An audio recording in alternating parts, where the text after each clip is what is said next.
today we are going to be making a nutritious oat burger. We have all the ingredients prepared.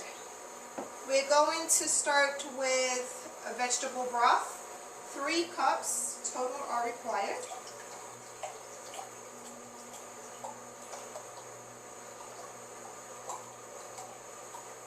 We already have 1 cup in the pot, so we're going to add that for a total of 3 cups. Then we're going to add the other ingredients. 1.5 teaspoons of Italian seasoning,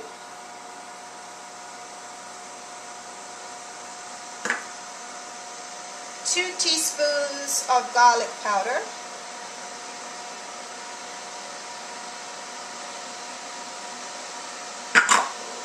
2 teaspoons of onion powder,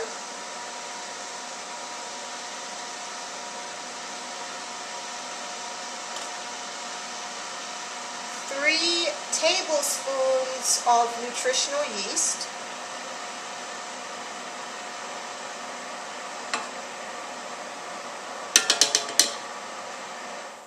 we have a 1/4 cup of Bragg's amino acid, which is this. We use it in place of soy sauce, so anytime you have a recipe that requires soy sauce, you can substitute it with this for a healthier option. We also have 1/2 cup of diced onions that we are going to add to our broth.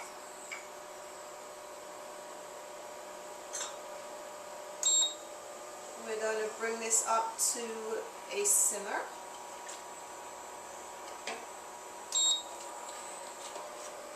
Now we're also going to add, whenever you're doing vegan, vegetarian cooking, you'll have different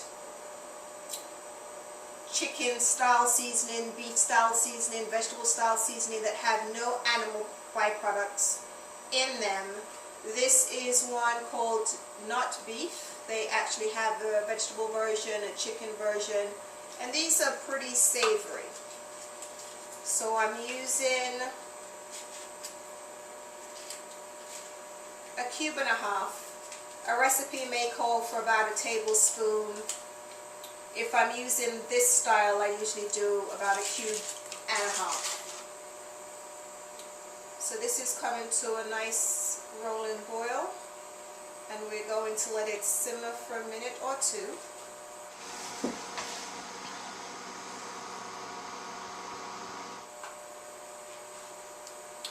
Now the other ingredients that we have to add to this, and this is a very basic and very simple recipe, are the oats.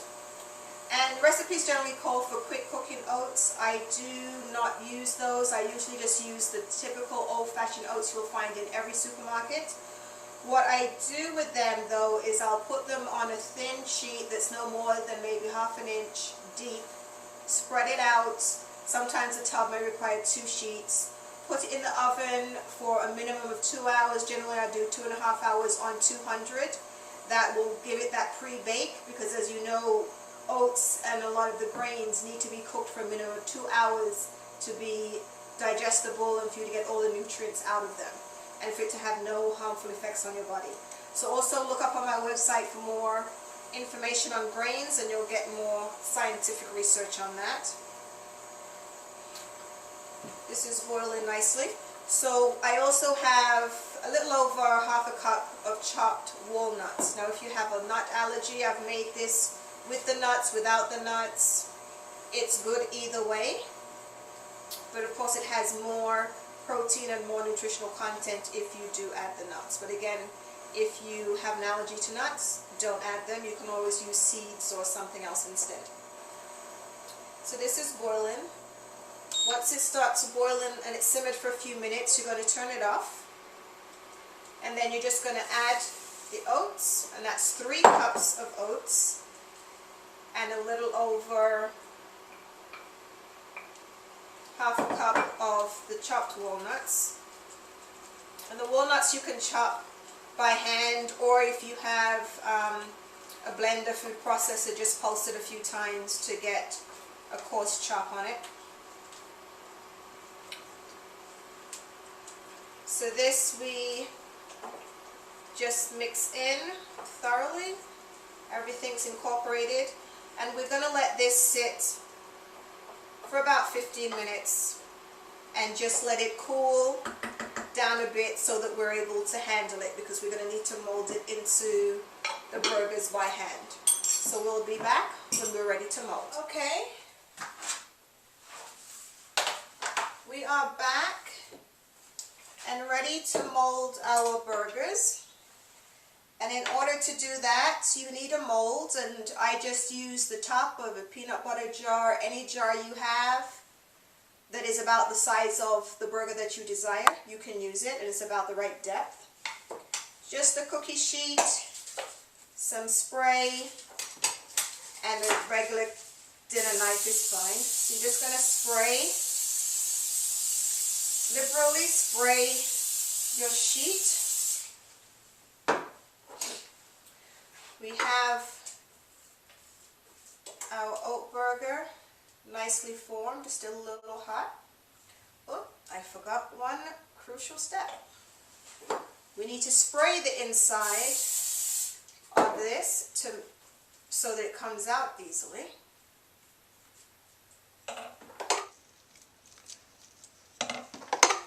So you just want to use a knife and form the burger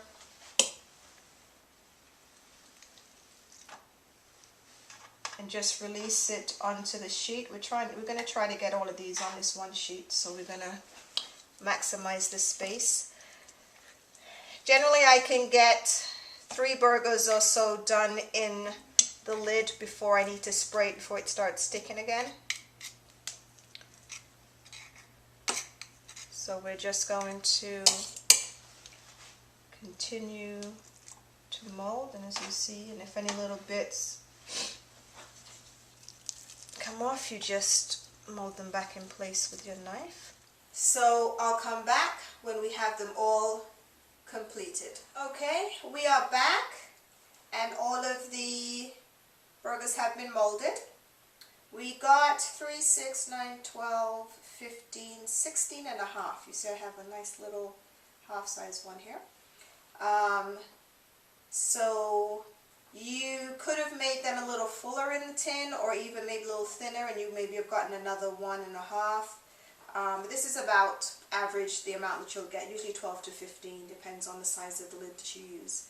So now we're going to bake this at 375 for about 20 minutes, and then I'm going to turn them and bake them maybe another 10 or 15 minutes, depends on how brown you like them.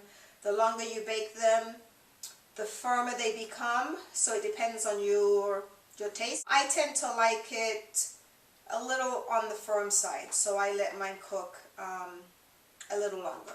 So that's on you. You'll taste, try it maybe once you've done it for 15 on each side. If you want it, if it's too soft for you, just let it go a few more minutes. So we'll now bake this, so when we come back I'll show you what they look like. And here we have our completed oat burgers that can be used in a variety of dishes. I couple this very well with mashed potatoes and gravy. I've done it obviously as a burger, any type of sandwich, or any various types of bread. I've done this, eat with rice, couscous, some type of pilaf. There's no end of the ways you can have these. You can also keep them in the fridge and have them on the go. You can grab them. I usually sometimes have a smoothie for breakfast and I just want something solid to chew on. This goes with that very well just by itself with no bread. It tastes so good. It doesn't need to be eaten with anything at all. So I've also done this for breakfast. If I do a tofu scramble, I'll couple it with this, maybe a slice of toast, and you're right as rain.